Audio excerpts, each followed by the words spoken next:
அனைவருக்கும் வணக்கம். முத்துக்குமரனுக்கு வலை விருத்த தரிசிக்க அது என்ன அப்படின்னு சொல்லி பார்க்கலாம். இன்னொரு பக்கம் நான் ஏன் சாச்சனாவையும் மஞ்சுரையும் ஒதுக்கி வைக்கிறேன் அப்படிங்கிற ஒரு உண்மையை முத்துக்குமரன் உடச்சிருக்காரு. அது கொடுத்து தான் பார்க்க போகிறோம். நம்ம சேனலில் அதுக்கு முன்னாடி கொஞ்சம் லைக் பண்ணி சப்ஸ்கிரைப் பண்ணி விடுங்க மக்களே. அதாவது தரிசிக்க இந்த படத்தை பாருங்கள். தரிசிக்கா முத்தும் நின்று பேசியிருக்காங்க. அப்போ லிட்ரலாக தரிசிக்கா என்ன பண்ணுதுன்னா உடஞ்சி அழுகுது. இந்த மாதிரி வெளியே பார்த்தீங்கன்னா நான் ஃப்ரெண்ட்ஸோடு இருப்பேன். இந்த வீட்டில் எனக்கு யாருமே ஃப்ரெண்ட்ஸ் இல்லை. இங்கே பாருங்கள் ஜாக்லினும் சௌந்தர்யாவும் எந்த அளவுக்கு ஃப்ரெண்ட்ஸாக இருக்காங்க.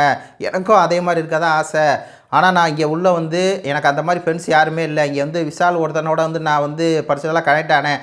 அவனும் என்னை ஏமாற்றிட்டான் அப்படின்னு சொல்லி லிட்டரலாக பார்த்தீங்கன்னா ஒரு மாதிரி அழுது அப்படியே ஒரு வேலையை பார்க்குது. ஏன்னா இந்த தரிசிகா எப்படிப்பட்ட ஆள் அப்படின்னு சொல்லி தெரியும். எதனால் இன்றைக்கி முத்துக்கிட்ட அந்த ட்ராமாவை போடுது அப்படின்னு சொல்லி நம்மளுக்கு தெரியும். ஏன்னா இப்போ சௌந்தர்யாவுக்கும் ஜாக்லினுக்கும் இதுக்கும் ஒரு பயங்கர தரிசிகா பயங்கர சண்டை வெடிச்சிருச்சு. அந்த சண்டையில் தரிசிகா பக்கம் நாய் இருக்குது அப்படிங்கிற ஒரே சின்ன காரணத்தினால மட்டுமே தான் முத்துக்குமரன் என்ன பண்ணுறாரு, தரிசிகாவுக்கு அந்த இடத்துல சப்போர்ட் பண்ணார். இப்போ அதை நம்ம அட்வான்டேஜ் எடுத்துக்கிட்டு இப்போ இவனை நம்ம ஒரு குரூப்பாக சேர்த்து இப்போ முத்துக்குமரனும் நம்மளும் ஒரு குரூப்பாக ஃபார்ம் பண்ணிட்டோம் அப்படின்னா, ஏன்னா முத்துக்குமரனுக்கு வெளியே மக்கள் சப்போர்ட் இருக்குது, நம்மளுக்கு அதோட சேர்ந்துக்கிட்டு நம்ம ஒரு குரூப்பாக ஃபார்ம் பண்ணிக்கலாம். அதான் திருப்பி அது என்ன ட்ரெஸ் பண்ணிக்கிட்டே இருக்குது. இந்த மாதிரி ஜாக்லினும் சௌந்தர்யாவும் குரூப்பாக இருக்காங்க. அது பார்க்க அழகாக இருக்குது.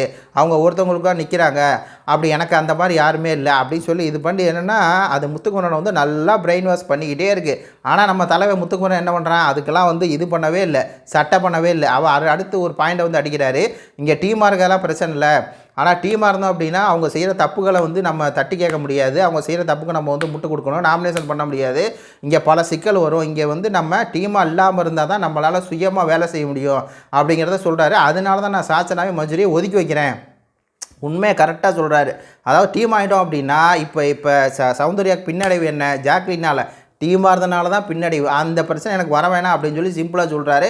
ஆனால் என்ன பண்ணுது தரிசிகா, எப்படியாவது முத்துவை நம்ம வலையில் சிக்க வச்சிடணும். வலையில் சிக்க வச்சு அப்படி முத்துவை நம்மளும் ஒரு டீம் ஆகி அப்படி நம்மளுக்காக முத்து பேசுவான், முத்துக்காக நம்ம பேசுவோம், அப்படியே நம்ம இதாகலாம் அப்படின்னு ஒரு வேலையை பார்க்குது. அதுக்கு முத்துக்கு பிடி கொடுக்கல அப்படிங்கிறதா என்னுடைய கருத்தாக இருக்குது. உங்கள் கருத்துக்களை சொல்லுங்கள். நன்றி, வணக்கம்.